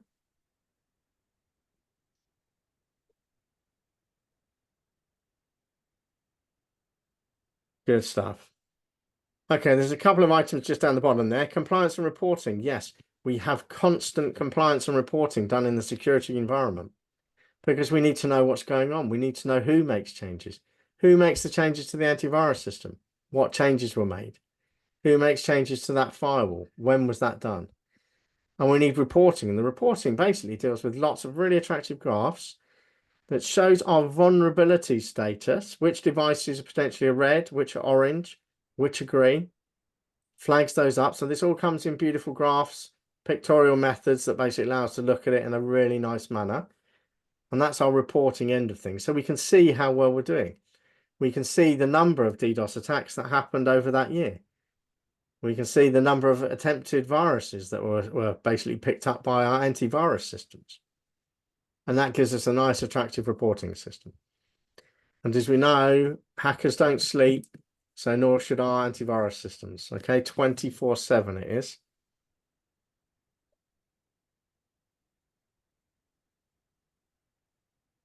So I said we kind of cover that really lightly. So we just let you know those exist at the moment. We don't go into a mass of details, but that's probably more for a security course. Now I kind of brushed on essentially intrusion detection systems and intrusion prevention systems. Focus on those two first. So IDS, which is intrusion detection system, is simply there to tell you that something is going on. It's a detection system. Doesn't do anything, just waves some flags in the air, goes, I think there's something going on here.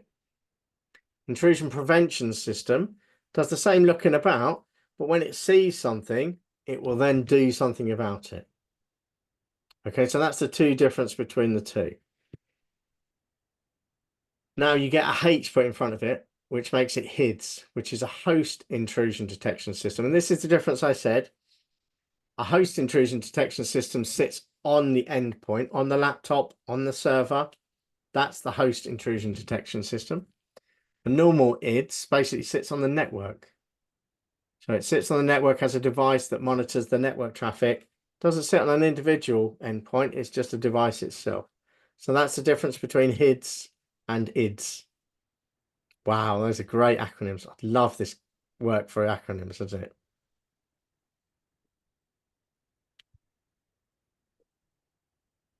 They were pretty good. I think, I can't remember how long this one is. Yeah, let's have a little look through this just to show that. 2 minutes.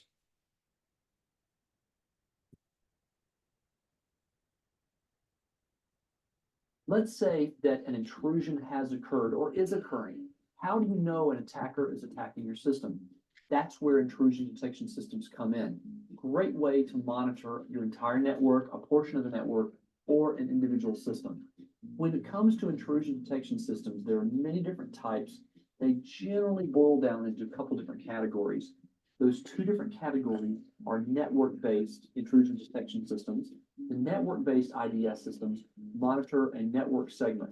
Basically, the way they work is the IDS is sampling all the packets that pass through a specific point on the network. It is a NIC, network interface card, that is listening to all the packets. It works very much like a sniffer, except it's a positive tool. It's something that you're going to track and analyze, figure out what's going on, what's going past this particular place. The problem with a network-based IDS is that if you're trying to protect a specific machine, it's possible there may be an alternate path into that machine, and only packets that go past this access point will be monitored. The other type of IDS is a host-based IDS. This monitors a single system. In fact, in most cases, the IDS software runs on the host that you're securing. What he does is he looks at logs and looks at activity occurring on the system and tries to find anomalies. And he'll use different criteria to find anomalies. Since he's using logs, it's often an after-the-fact type of monitoring situation, whereas the network-based intrusion detection system is much more real-time because he's really looking at the packets that are going across the system right now. Now, the IDS system, regardless of whether it's network-based or host-based, is looking for unusual activity. So the question then is, how do I define what's unusual?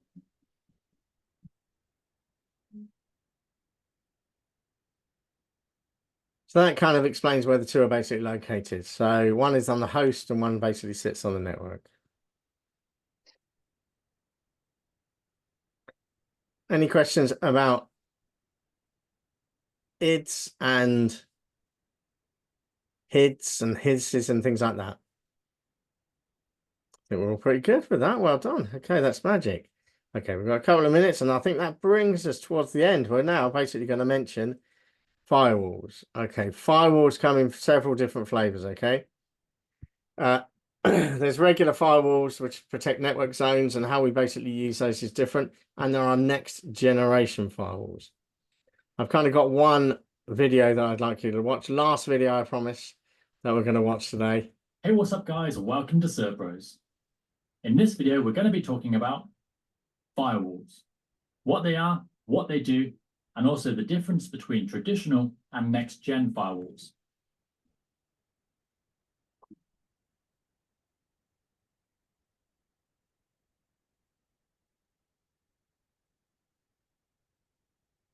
So first, what is a firewall? If you drive or you're into cars, then you may be familiar with the term. If your engine explodes and catches fire, there is something called a firewall that separates and shields you from the burning hot flames. And network firewalls work in the same way. Let's take this basic network as an example. We have two hosts, a switch and a router. Because you, as a company or as an admin, have control over these devices, policies, antivirus, etc., it's reasonable to consider this as a trusted network. But we have zero control over the devices and networks outside of our own. So it's fair to consider these as untrusted networks. Now, while most of the world is full of good-intentioned, trustworthy people, there are a huge number of bad guys out there looking to take down your systems and get their hands on your hard-earned money. With routers generally having minimal security features, you can quickly be at the mercy of the attackers. This is where firewalls come in. Firewalls are designed to shield and protect our trusted networks from the untrusted. The idea is that a firewall will block all of the bad traffic from the attackers, while at the same time, they'll allow normal flow for good traffic. So let's look at how firewalls achieve this. Most firewalls, by default, block everything. It doesn't matter if it's traffic leaving the network or traffic entering the network. Everything is blocked.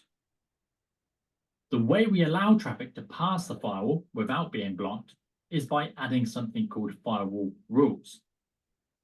For example, we may add a rule where the source is host A, the destination is any, because we're not going to add a list of every possible web server, and the port is HTTP or HTTPS.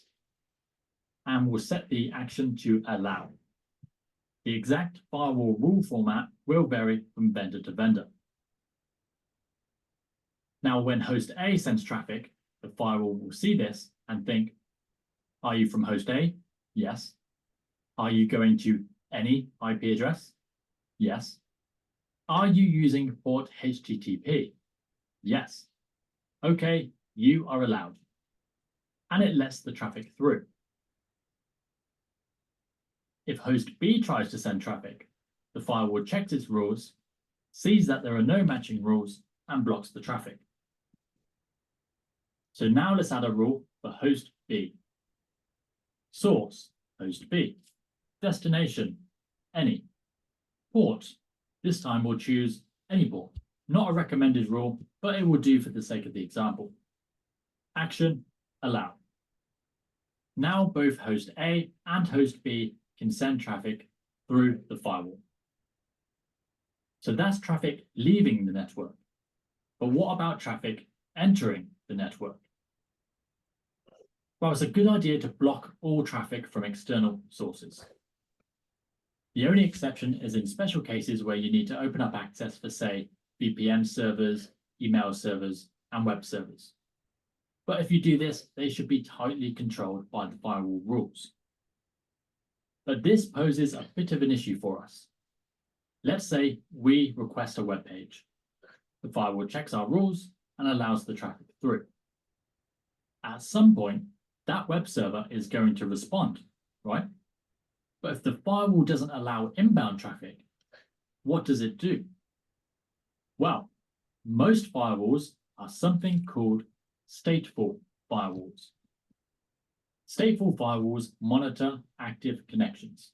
This means that once outbound traffic has been allowed, the returning traffic is then accepted. This is great because we don't need to add separate outgoing rules and separate incoming rules. Okay, so everything we've just discussed so far is known as a traditional firewall. It mostly uses firewall rules to block or allow traffic, based on a number of things like IP address, port number, etc. Now, next generation firewalls take the same methods, but then they enhance them with more in-depth security features. Quick warning, there are a lot of buzzwords out there, and next-gen firewall is definitely one of them. Different vendors will have slightly different meanings and features to what a next-gen firewall is or what theirs does. But generally speaking, this is what a next-generation firewall should include. Application level inspection.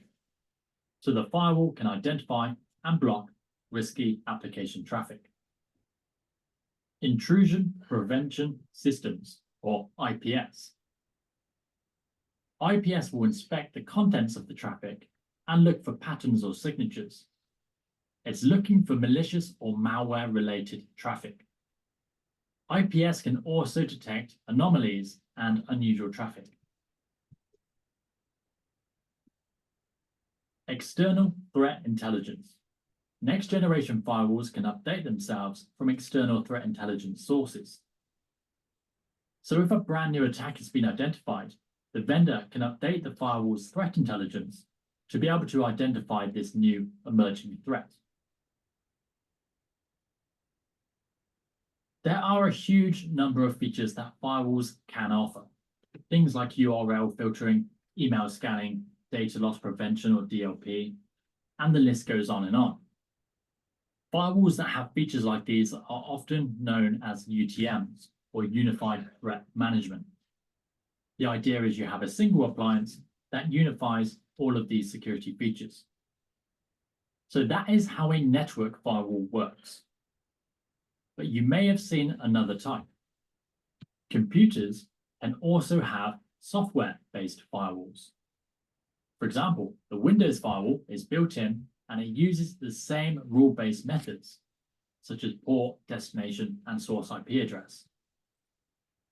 So you might be thinking, why have a network and an endpoint firewall? I like to think of it like a house.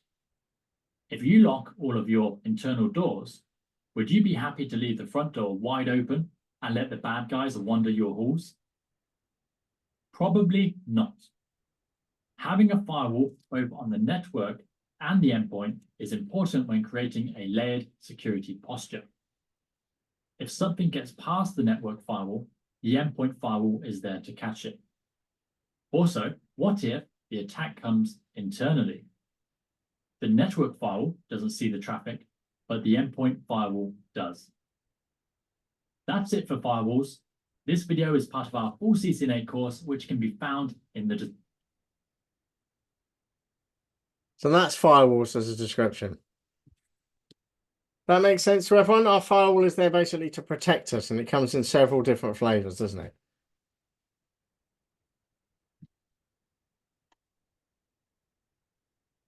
Good. So that kind of brings us to the conclusion, really. So today we've spoken about cybersecurity. We've spoken about protecting your own systems in terms of personal security. We've looked at the CIA Triad, and we looked at AAA vulnerability systems, haven't we? We've spoken about hacking, intrusion prevention, intrusion detection. We've also spoken about malware and what malware basically does. We all know what good VPNs are now. And we know about our antivirus software that we run basically as a company, as well as on our local machines themselves. So that kind of brings us to the end of that. Anyone got any questions about any of the topics we've covered today? I can see we're a couple of minutes early, which is perfect for us, because it gives us a bit of chance to have any further questions.